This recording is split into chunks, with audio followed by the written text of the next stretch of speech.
There's a kind of tired that sleep doesn't fix. You go to bed hoping tonight will be different, but an hour later you're still awake, staring into the dark, wondering why your body feels heavy, but your mind keeps whispering thoughts you didn't ask for. It's not stress, it's not caffeine. You followed all the advice: less screen time, warm tea, even lavender oil, and yet deep sleep still escapes you. And here's the truth no one tells you.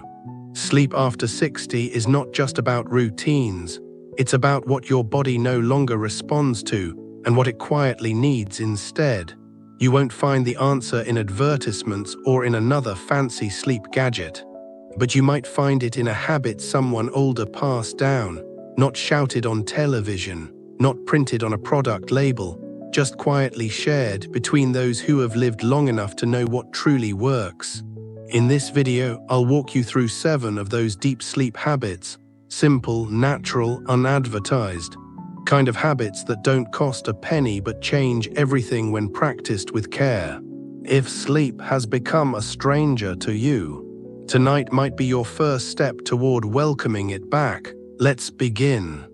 Habit 1: your body won't rest unless you give it permission. Let's get honest. You lie down at night, your body's still, your eyes shut, and yet nothing happens. Minutes pass, maybe even hours. You're not in pain. You're not even thinking about anything specific, but your body just won't let go. That's not because you're doing something wrong. It's because your body is still holding on. See, we've spent most of our lives training our nervous system to stay alert, to anticipate, to be responsible, to worry about the next thing. Especially if you're over 60, your days have likely been filled with years of being on. Always available, always solving. Even if now your schedule is slower, your body doesn't forget that pattern overnight. That's the real reason many older adults can't fall asleep, even when they're exhausted. It's not the mattress, not the melatonin. It's because their body has forgotten what permission to rest feels like. So here's the first habit: simple, silent, powerful. Give your body permission to rest by using your breath, not breathwork, not complicated techniques. Just this: when you lie down tonight, place one hand on your chest and one on your belly. Feel which one rises more. Now say silently in your mind, I am safe, I am allowed to stop now. Take a breath through your nose for 4 seconds, hold it for 2, breathe out through your mouth slowly for 6. Do this just 3 times, that's it. Why does this work? Because your breath is the only system in your body that's both automatic and under your control. When you consciously slow it down, you send a signal to your nervous system: I'm not in danger, you can stand down now. And when you combine that with a clear message, I'm allowed to stop, something in you softens, not just your muscles, your thoughts too. The decades of always being on start to loosen. I've seen this with countless older adults. One woman, 72, told me she cried the first time she tried this, not from sadness, from relief, because she realized no one had ever said that to her, not her family, not her doctor, not even herself, that she could stop, that it was okay to rest without earning it. If you've ever felt guilty for doing nothing, if you've ever felt like sleep is something you have to fight for, this one habit might be the beginning of peace. Don't turn it into a technique. Don't obsess over the timing. Just try it tonight right after you lie down. Hand on chest, hand on belly, 3 breaths, and a quiet whisper in your mind: I give myself permission to rest. You're not weak for needing this. You're wise for finally listening. Let's move to the next habit, because once your body feels safe, the next step is helping it feel ready. Habit 2: warm your feet for 2 minutes before you touch the bed. Most people don't know this, but one of the most common reasons seniors struggle to fall asleep is cold feet. Literally cold feet, not freezing. Just slightly chilled, even when the rest of your body feels warm. And yet that quiet chill at the bottom of your legs can send a loud signal to your brain: it's not time to sleep yet. Why does this happen? As we age, our blood vessels become less responsive. Circulation slows, especially in the extremities. So even if you're under a blanket, your feet may not be getting enough warmth from within. And that matters more than most people realize, because your body treats cold as a threat. If your core temperature hasn't begun to drop, if blood hasn't reached the far corners of your limbs, your nervous system won't shift into sleep mode.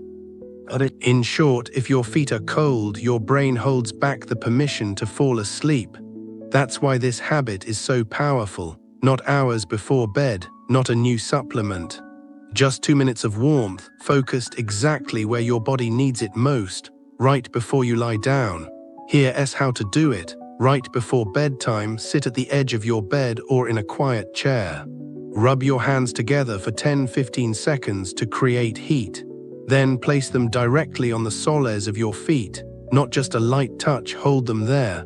Let the warmth transfer. Close your eyes and feel the temperature shift. If that's hard on your back, simply use a warm, damp towel. Microwave it for 30 seconds, test the heat first. Then wrap your feet for a minute or two. No fancy devices, just direct heat. Or if you prefer movement, spend 2 minutes gently massaging your feet. Use both hands, no cream, no oil, just pressure, warmth, attention. What you're doing isn't just warming up. You're triggering blood flow to the feet, telling your body it's safe, balanced, and ready to rest. This is especially helpful if you tend to wake up in the night and can't fall back asleep. Cold feet often mean your body never fully transitioned into the deep stages of sleep. One man told me he used to wake up like clockwork at 3 a.m., no pain, no noise, just wide awake. He started doing this 2-minute warming habit every night before getting into bed. After a week, the 3 a.m. wake-up stopped. It wasn't magic, it was circulation. And here's something even deeper. The act of warming your own feet isn't just physical. It's a quiet gesture of care, of slowness, of saying to your body, I'm with you, I'm listening, let's rest together. We often rush through our evenings, jumping from task to screen to bed, hoping our body will just catch up. But this habit forces you to pause, to attend, not just to your body's needs, but to its timing. Because sleep doesn't happen on command, it happens when the body feels safe, warm, and gently invited. So tonight, before you slide under the sheets, stop. Give your feet 2 minutes of warmth. Let it be a quiet doorway from doing into being. No words, no effort, just heat, breath, and a little patience. Then lie down and let the stillness meet you. Habit 3, turn off the light with a warm sip. Every night we go through the motions, turn off the lamp, fluff the pillow, pull up the blanket, but somehow sleep still doesn't come. Why? Because our body doesn't follow instructions. It follows rhythms, signals, and most of us are sending mixed ones. Think about this, you turn off the light, your room is quiet, but inside your body is still lit up, mentally, emotionally, physically. You've just watched the news, scrolled through your phone, or checked your to-do list for tomorrow. Then suddenly you expect your nervous system to go from alert to asleep. It doesn't work that way. Your brain needs a cue, a transition. A small, repeatable action that tells it gently and clearly, the day is done, we're safe, we're going inward now. And that's where this tiny ritual comes in. A warm sip taken in silence just before you turn off the light. Not a cup of tea, not a bedtime smoothie, just 1/3 of a cup of plain warm water. No honey, no herbs, no flavor. Here's how it works. About 5 minutes before you plan to get into bed, stand by the sink or sit quietly on the edge of your bed. Pour a small amount of warm water into a ceramic mug or glass, just enough for 2 or 3 sips. Wrap your hands around it, feel the heat, take 1 slow sip, let the warmth move down your throat, pause, then another, that's it. What's important is not what you're drinking, but how you're drinking it. This act does 3 things at once. 1, physical signal. Warm water slightly raises your internal body temperature. As your body cools afterward, it mirrors the natural temperature drop that helps trigger sleep. 2, mental signal. The act of sipping slowly, not for thirst, not for taste, shifts your brain into ritual mode. It understands. This is the end. 3, emotional signal. It becomes a caring gesture, a way of saying, I choose rest. I'm worthy of gentleness tonight. One woman in her 60s told me this simple act changed her entire sleep cycle.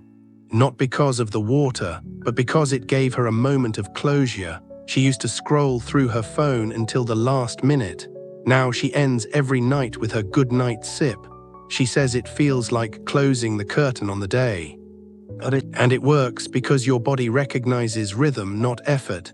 Some people light a candle, others write in a journal, but for those who feel too tired, too restless, too overwhelmed, this warm sip is enough. It's not about hydration. It's about intention. And over time, the brain begins to associate that simple act with sleep, like a key turning in a lock. If you want to deepen this ritual, try combining it with a single phrase. Whisper it silently like a blessing. I've done enough, I've become quiet, I'm ready to rest. Then turn off the light and lie down, not as someone chasing sleep, but as someone gently walking toward it. No phone, no noise. Just you, your breath, and the echo of warmth inside you. Try it tonight. And if it helps even a little, keep doing it, because it's often not the big solutions that change our sleep. It's the small, loving ones. Habit 4. Listen to silence for 30 seconds. Most people think sleep starts when your head hits the pillow, but for many older adults, that moment is just the beginning of another long wait. You turn off the light. Your body is still, and yet your mind keeps speaking. Not in loud thoughts, not in worries, just in noise.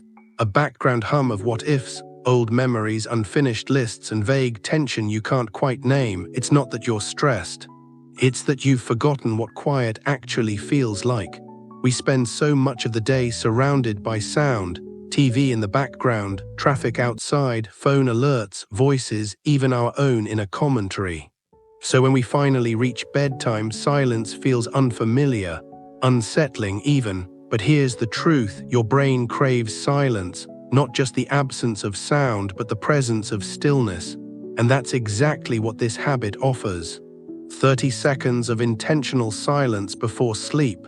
Not meditation, not deep breathing, just sitting quietly with no input, no doing, no fixing. Here's how to begin. After your warm sip and right before you lie down, sit comfortably on your bed. Let your hands rest on your lap or at your sides. Close your eyes and do nothing for 30 seconds. No music, no mantras, just let the quiet arrive. Let your ears hear the hum of your home. Let your thoughts float by without catching any of them. You don't have to clear your mind. Just notice that everything is still. Most people feel uncomfortable the first time. They want to reach for something, to adjust the blanket, scratch an itch, check the time. That's okay. Let the impulse come and let it pass. Because what you're doing is retraining your nervous system. You're saying there is no emergency. There is no next task. This is enough. It might feel small, silly, even. But those 30 seconds of silence act like a bridge between waking and sleeping. A mental hallway your mind can walk down, gently leaving the noise behind. One older gentleman told me he hadn't sat in true silence for over a decade. Even my prayer time had music, he said. The first night he tried this habit, he felt restless, but the second night something changed. He said the silence felt like a room opening up inside him. That's the power of pause. It isn't about controlling your mind, it's about giving it space. And here's what's beautiful. After a few nights, your body begins to anticipate this moment. It becomes a signal, just like turning off a light. Your breath slows, your shoulders lower, your heart rate evens out. Because silence speaks more clearly than any instruction. If 30 seconds feels long, start with 10. But keep it intentional, not filler, not something you rush through. Let it be your invitation to rest. And if you want to deepen the habit, try pairing it with a quiet visual. Imagine your day as a book. You're closing the final page, not tearing it out, not rewriting it, just letting the story pause for now. Tonight, before you lie down, give yourself that 30-second gift. Not to perform, not to fix anything, just to say, I've returned to quiet. And quiet will carry me into sleep, because silence, when chosen, becomes medicine. Habit 5. Whisper a bedtime phrase to yourself. Long before there were pills or sleep apps, people had something far more powerful. Words, not the noisy kind, not advice or reminders, but a single phrase spoken softly in the quiet of night, like a gentle hand resting on the heart. Because words shape what the body believes. And if, for decades, your last words before bed have been about worry, about what you forgot to do, about what hurts or might go wrong tomorrow, your body has been falling asleep in defense mode. Not rest, but there's a better way, a quieter, wiser way. You can teach your body to rest through the kindness of your own voice. That's what this habit is about, whispering a single, calming phrase to yourself just once, right before you close your eyes. It's not magic, it's memory.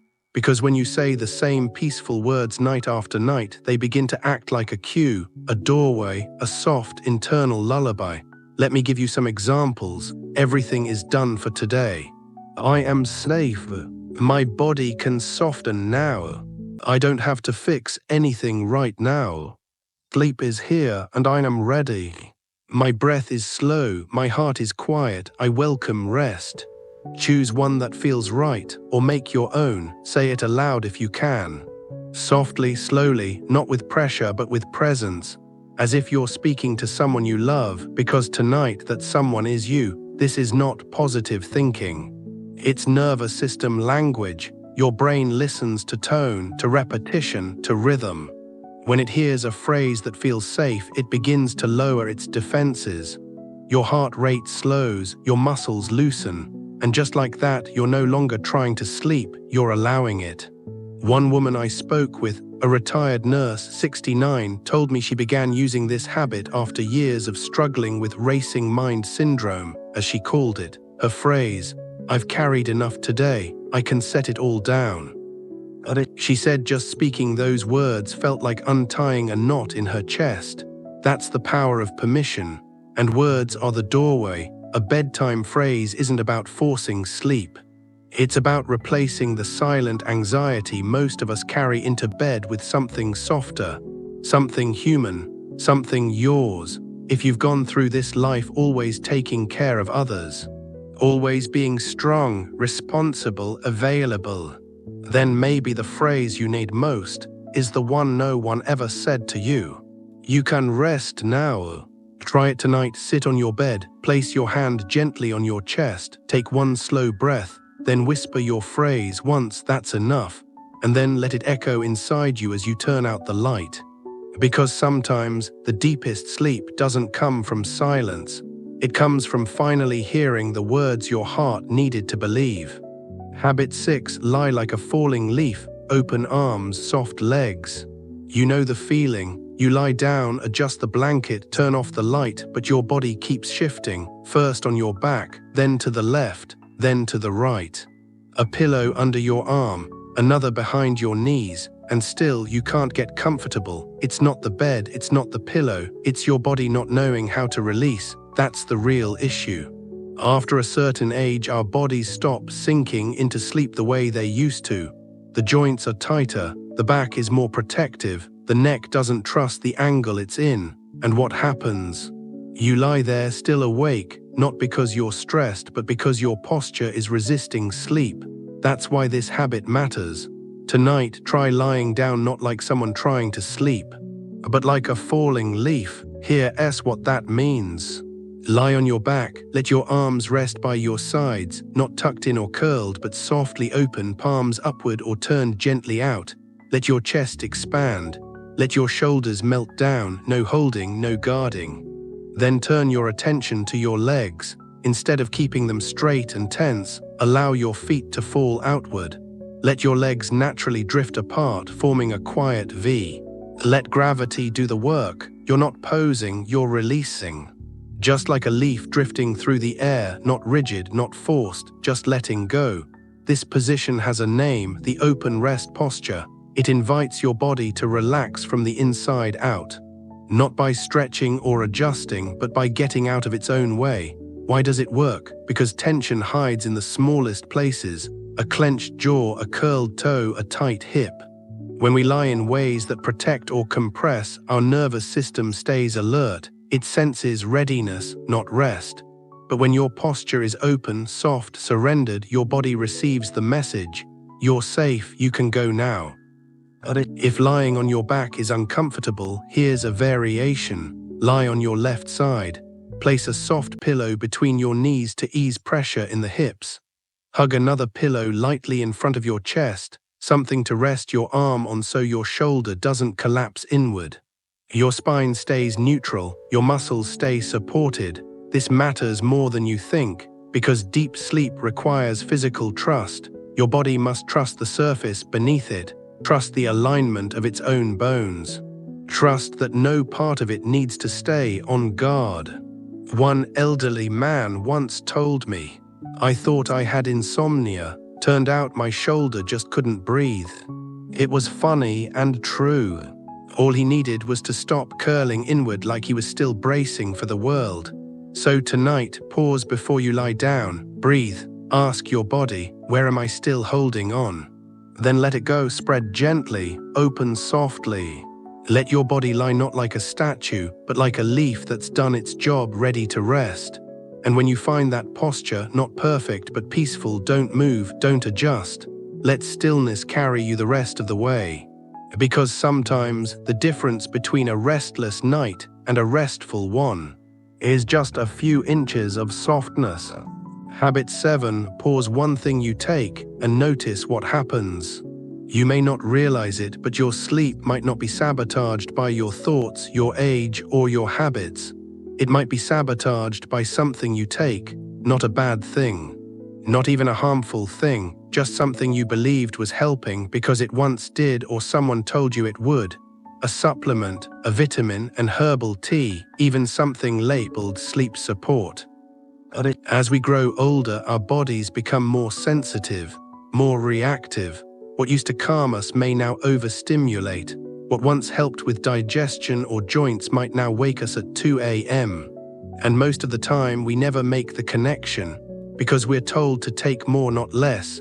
More magnesium, more melatonin, more calming herbs, and yet your sleep doesn't improve. Sometimes it even gets worse. That's why this final habit is so important.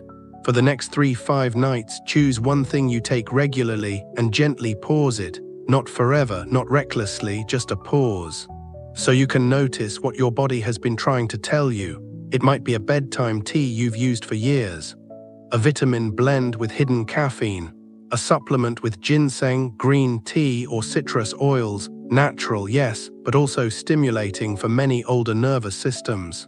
Even seemingly harmless things, like multivitamins, turmeric, eye drops, or natural energy boosts, can interfere with deep sleep, especially when taken after 6 p.m. and sometimes it's not the ingredient, it's the timing. So here's the habit. 1. Write down everything you take after 5 p.m. medications, supplements, teas, powders, even mints or lozenges.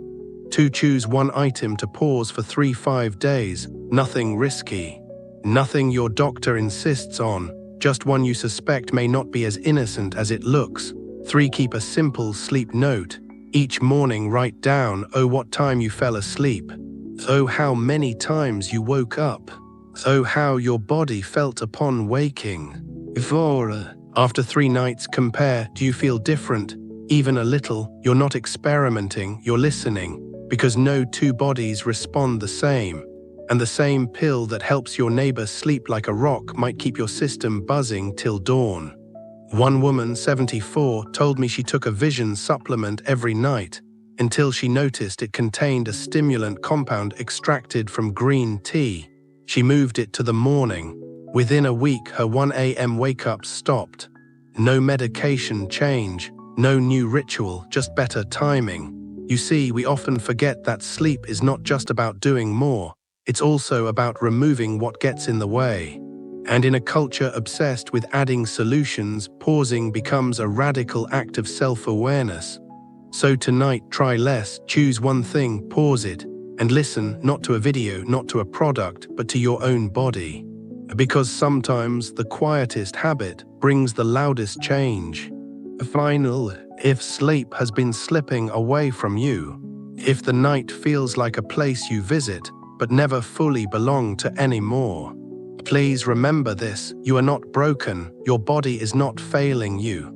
It may simply be waiting for stillness, for gentleness, for permission. Tonight, you don't need to change everything. You don't need another product, another pill, another promise. You just need a moment of pause, a warm sip, a softened posture, a phrase whispered only for you. Each of these habits is small, but when done with intention, they become something else.